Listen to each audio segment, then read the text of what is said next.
Porque claro, gente como Arturo son los maestros que con sus sentencias, y las sentencias son opiniones de obligado cumplimiento por su pertinencia, los maestros son los que sientan las bases para que los que somos aficionados a la historia del automóvil podamos hablar y escribir sobre la historia del automóvil, porque previamente vosotros escribisteis la historia, Arturo.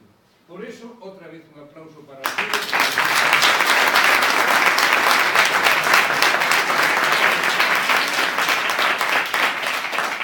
Bueno, es que hicieron los coches también tienen algo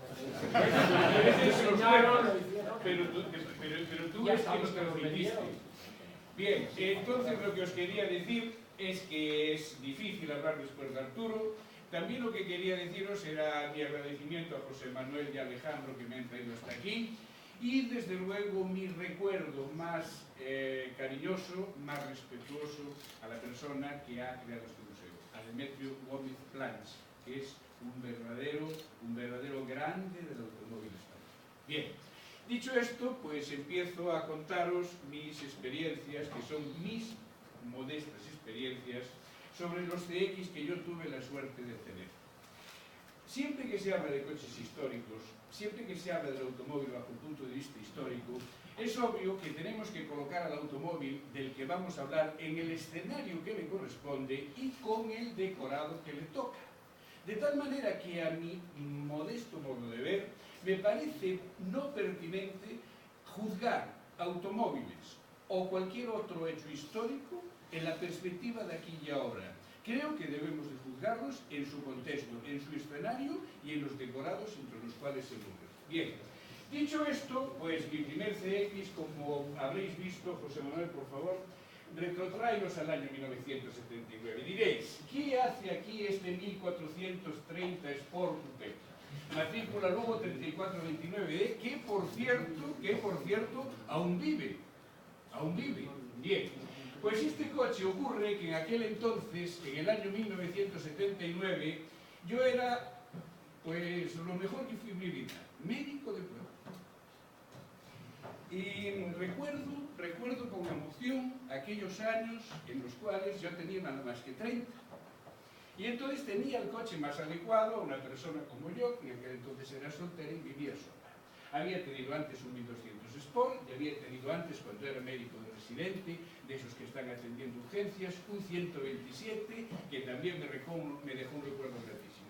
Curiosamente, este 1430 Sport que aún vive, probablemente fue el peor coche que yo tuve en los días de mi vida, porque prácticamente todas las averías que podía tener un coche, las tuvo.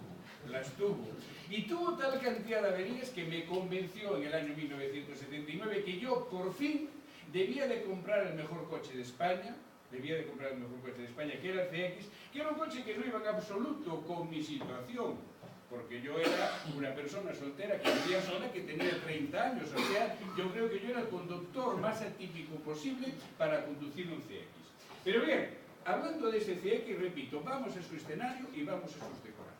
El escenario de la España del año 1979, entonces en este reino recordaréis que gobernaba el recordadísimo y queridísimo Adolfo Suárez, por lo menos para mí, y en aquel entonces en el mundo había 800 millones de automóviles, de los cuales, fijaros bien, de los cuales casi 10 millones se habían fabricado aquí en este reino, desde el famoso Bonet de 1889. Es decir, España ya había contribuido con 10 millones de automóviles a los 800 millones de automóviles que poblaban el parque automovilístico mundial.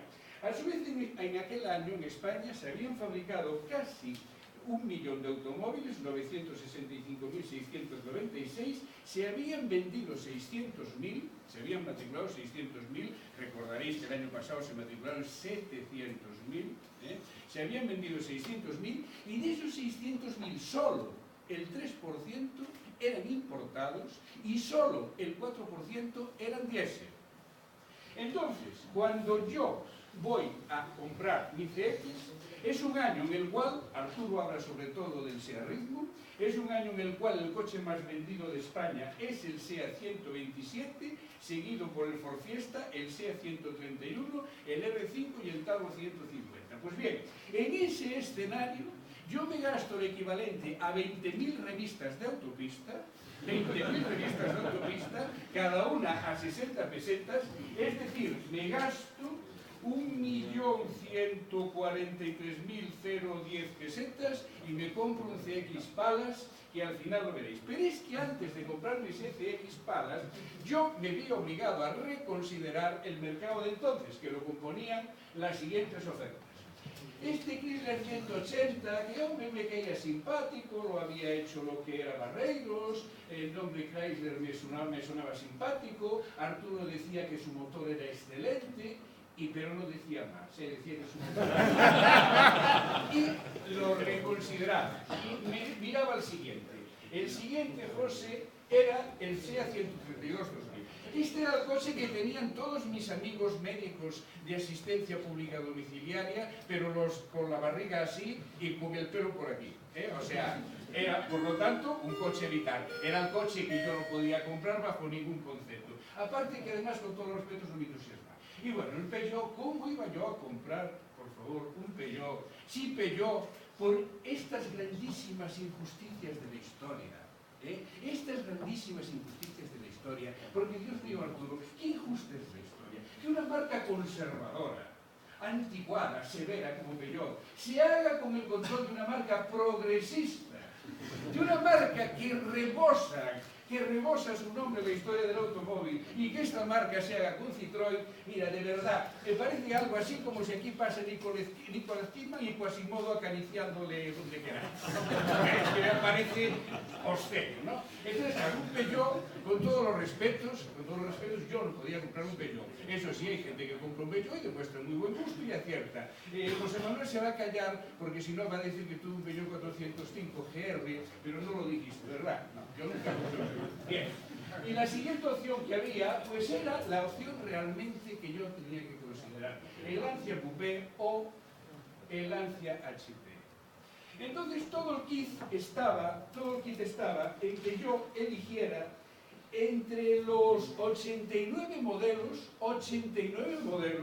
que ofrecían las 8 marcas de automóviles que vendían entonces en España. Fijaros bien, 89 modelos, cuando ahora hay 45 marcas vendiendo en este reino que ofrecen, lo dijo Arturo, 5.000 modelos.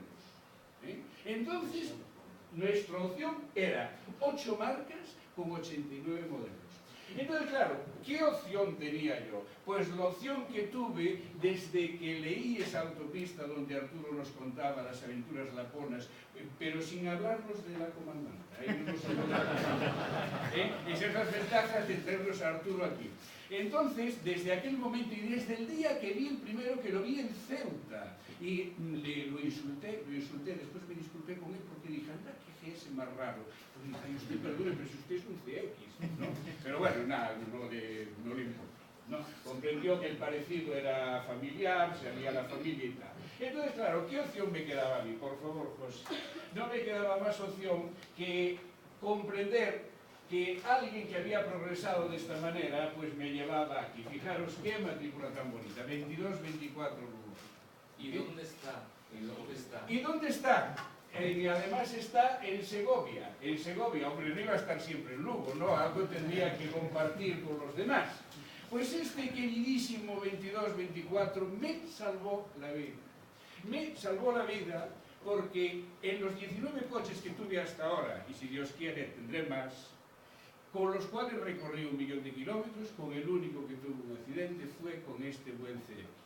Y lo tuve por mi culpa, por mi grandísima culpa.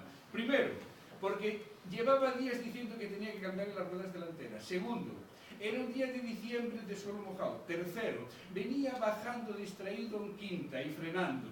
Y entonces, en uno de esos frenazos, el coche hizo lo que yo le mandé, subiró. Y fue a subirar contra un Barreiros que subía pacíficamente. Resultado, los dos, siniestro total. Los dos, siniestro total.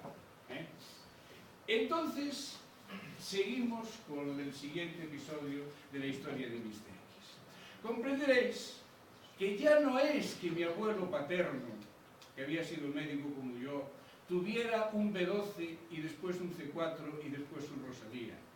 Ya no es que yo fuera un citroenista, y lo soy, convencidísimo, es que tenía que comprar otro Citroën, es que no me quedaba otra explicación. Por cierto, os voy a contar una anécdota.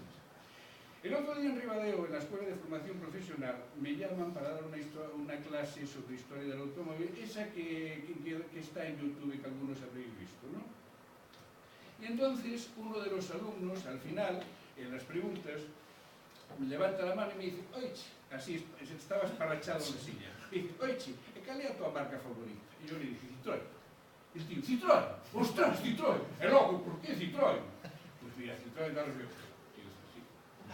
¿Tú qué coche tienes? Le dije: yo tengo un Ego, un Mitsubishi Ego. Pero después le dijo: oye, vamos a ver, que me estoy poniendo muy serio. Y le eché ahí una filípica Pro Citroën, que bueno, por lo menos el tío se sentó bien en la silla. Pero bueno, exacto. Entonces, como os estaba diciendo, este buen amigo que matriculé en agosto del 79, pues duró hasta diciembre del 81. Entonces, en diciembre del 81, yo vuelvo a trazaros el escenario. Seguimos en el Reino de España. Ahora el que manda es mi paisano, don Leopoldo Calvo Sotelo, hombre que, siendo presidente del gobierno, me cedió el paso conduciendo su 132 blanco. Al coincidir en Ribadeo, que yo soy de Ribadeo, que tengo ese gusto, en una calle muy estrecha, yo vi que venía el presidente del gobierno enfrente, yo eché para atrás, y resulta que el presidente del gobierno también echa para atrás. Y me meto unos destellos. Entonces yo me bajo del coche y digo: no, por favor, no, para que no se pasó, adiós y tal. Esto os demuestra cómo eran algunas personas. Bien.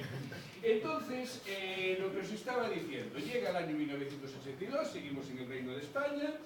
En el mundo ya hay 900 millones de automóviles, España ya ha fabricado 13 millones de automóviles, España es un país que exporta ya de un modo cuantitativo importante, ya es el 7º fabricante de automóviles del mundo, y España empieza a ser conocida ya no solamente por los hispanos suizos y por los pegasos, que le aportaron una grandísima fama cualitativa, pero cuantitativamente ni 10.000 unidades entre todos los pegasos y entre todos los hispanos. Bien. Sigo diciéndoos que el año 1982 es el año en el cual Arturo hablaba sobre todo del R9, que además había sido elegido coche del año. El coche más vendido no había sido el 127, había sido el R5, seguido del Ritmo y Ronda, del R9, del R18 y del Score. Y los importados ya no eran el 3% del mercado. Los importados, desde la ley Sagún de mayo de 1979, y después de esa especie de baile de la yenca que os explicó Arturo, salen por fin, por primera vez, en la revista de autopista del 3 de mayo del 80, la lista de precios de los importados. Es decir, desde el año 1980, los importados ya se pueden comprar libremente en este país. Y entonces la consecuencia es que yo ya no tengo 8 marcas para elegir y 89 modelos para elegir, ya tengo automáticamente 24 marcas para elegir y 318 modelos entre los que escoger. Ya cambia el panorama totalmente. Entonces, al final, pues simplemente compré 14.000 revistas de autopista, porque costaban entonces 100 pesetas cada revista, y me gasté 1.370.920 pesetas en comprarme un CX Reflex, porque estaréis de acuerdo, José, cuando quieras, estaréis de acuerdo que entre las opciones que yo tenía, un Ford Ka, muy bien, un Ford Ka, efectivamente, coche perfecto para un médico soltero, de acuerdo. Yo seguía estando soltero, tenía esa desgracia. Entonces, sí, de verdad, tenía esta otra opción, el Renault Fuego, porque al Capri le tenía un poquito de miedo, porque claro, tracción trasera, eje rígido, había que saber conducir. Yo modestamente sé llevar el coche, no conducir, y quizás pudiera ser demasiado para mí el Capri. Había este Renault Fuego que no estaba mal, pero un día alguien me dijo que era un coche de peluqueros y la armaron. Ya, de estas cosas que matan, ¿no? De estas cosas que matan. Porque claro, no, Arturo no fuiste tú que me lo dijo, no te digo. La siguiente opción que tenía, ¿veis? Esta sí que me dio que pensar. Un Alfa Romeo Giulietta. Un Alfa Romeo Giulietta realmente era para pensárselo, pero claro, ¿qué problema tenía el Giulietta? Que pues tenía el problema de que fue mi padre a verlo y se llevó las manos a la cabeza de lo mal terminado que estaba. Y entonces, pues aquello me pesó. Por otra parte, las revistas hablaban de que estaban mal fabricados, y entonces esta opción que hizo tambalearse al reflex, pues nada, se desechó. Sigue José.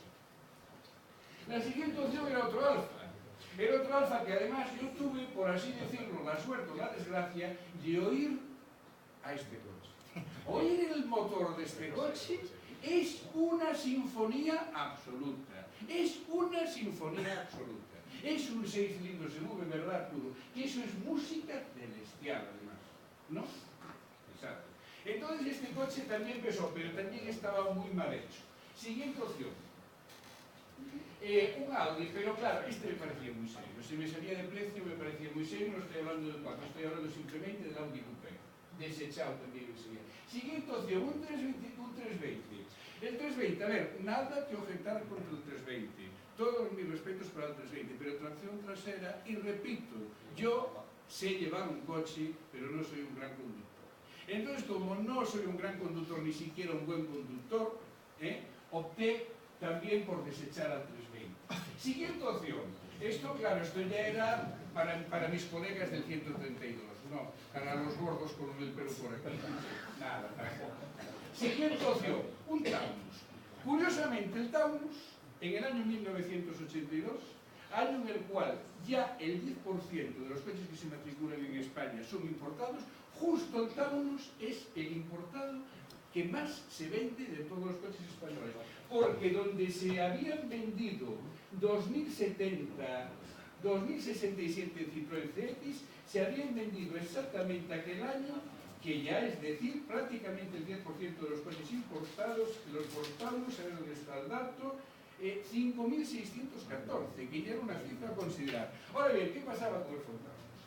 He dicho que siempre he respetado, quizás soy pragmático en exceso, pero yo creo que se debe de ser pragmático. Siempre he respetado a los que me parece que saben más que yo, hasta el extremo de asumir sus opiniones. Porque ya no es por respeto, es por sentido práctico. O sea, quien sabe, sabe, o no, Arturo. Entonces, lo lógico es asumir las opiniones de los que saben. Bien, entonces los que saben, Arturo no probó el Taunus, pero ¿a qué me refiero a la prensa francesa? Lo ponían literalmente a dar a luz. Sí, por Ramón, sí probó el Taunus. El V6. El V6 con solo dos puertas. El 2 En litros. la puerta. El 2 litros también. Pues no lo recordaba, no lo recordaba, pero yo recuerdo que El dos puertas. no lo Que recordaba. consumía. ¿Ves? No lo recordaba, pero yo sí recordaba que los colegas franceses de Arturo ponían la suspensión pues de chúpame domine, la ponían a dar a luz, o sea, las cosas como son. Entonces el Taunus, que era un coche muy bonito, pues también quedó descartado. Seguíamos eligiendo y teníamos el 131. Hombre, el 131 aquí está para figurar. Para figurar. Que conste que el otro día fui en un 131, ¿verdad, Rubén? Y quedé gratísimamente sorprendido hoy día de las prestaciones de un 131, que además le dije yo a su dueño, que lo tenéis ahí sentado, este coche que tendrá 60.000 kilómetros, y me dice, ¿200 cuánto, Rubén? 200.000 más. 200.000 más. Si lo veis, si os lo ofrecen a la venta con 40.000 kilómetros, lo compráis. Pero bueno, estaba como figurante, no era coche para mí. Además, como dijiste, Arturo, que llevaba una mesa camilla, guisa de volante o algo así. Bien, la otra opción que tenía, el Peugeot 505. A ver, yo reconozco que el Peugeot 505 era un buen coche. Ahora bien, una cosa es un buen coche y otra cosa es un Citroën. O sea, un Citroën siempre es más que un buen coche. Pero claro, vuelvo a lo de antes. Peugeot ya había contaminado a Citroën, ¿no? Entonces, claro, yo no podía comprar un Peugeot,